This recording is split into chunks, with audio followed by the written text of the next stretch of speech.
আসসালামু আলাইকুম, সবাই কেমন আছেন? আশা করি সবাই ভালো আছেন। আবারও চলে আসলাম আপনাদের ব্রাহ্মণবাড়িয়ার আপু জুই কিচেনে। সবাইকে স্বাগত। বাসায় কিভাবে কাঁচা আম দিয়ে সহজেই বার্মিস আচার বানানো যায় চলুন দেখি। কাঁচা আমের বার্মিস আচার। এখানে 4টি আম ছুলিয়ে ধুয়ে পরিষ্কার করে নিয়েছি। দেখুন এভাবে পাতলা করে কেটে নিয়েছি।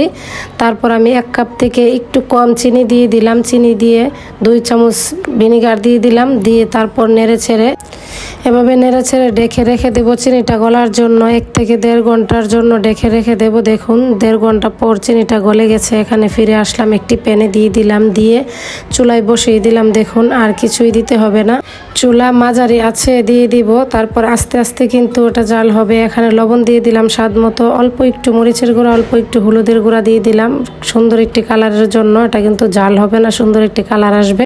তারপর আচারের জন্য একটি মশলা তৈরি করব। এখানে শুকনো মরিচ দিয়ে দিলাম 5টি, একটি তেজপাতার অর্ধেক দিয়ে দিলাম, 2টি এলাচ, 2টি দারুচিনির টুকরা, 1 চামচ আস্ত ধনিয়া, 1/2 চামচ কালো জিরা, 1 চামচ আস্ত জিরা, 1.5 চামচ পাঁচফোড়ন দিয়ে ভালো করে ভেজে নিব। নেড়ে ছেড়ে ভেজে নিতে হবে যাতে পুড়ে না যায়। পুড়ে গেলে কিন্তু তিতা লাগবে, কালারও সুন্দর আসবে না। দেখুন এখন কিন্তু ভাজা হয়ে গেছে। তারপর আমি এটা শিলপাটায় গুঁড়া করে দিয়ে দিব। মশলাটা দিয়ে দিলাম, এখানে 2 চামচের মতো হবে। দেখুন আশা করি বাসায় একবার ট্রাই করে দেখবেন। যারা মিষ্টি আচার পছন্দ করেন তাদের কাছে কিন্তু অনেক ভালো লাগবে। যারা টক আচার পছন্দ করেন না, এটা বাসায় একবার হলেও বানিয়ে দেখবেন। দেখুন একটার সাথে কিন্তু একটা লেগে যায়নি, আমটা কিন্তু গলে যায়নি। দেখুন দেখতে কিন্তু মাশাআল্লাহ অনেক সুন্দর লাগছে, খেতেও অসাধারণ হয়েছে। কাঁচা আম ফুরিয়ে যাওয়ার আগে এইভাবেই কাঁচা আমের বার্মিস আচারটা সহজেই বানিয়ে ফেলুন। বছর জুড়ে সংগ্রহ করতে পারবেন এভাবে বানিয়ে রেখে দিলে।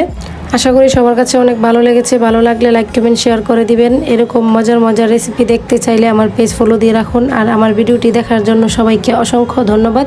আজকের মতো এই পর্যন্তই। অন্য কোনো দিন অন্য রেসিপি নিয়ে চলে আসবো। এই পর্যন্ত সবাই ভালো থাকবেন। আল্লাহ হাফেজ।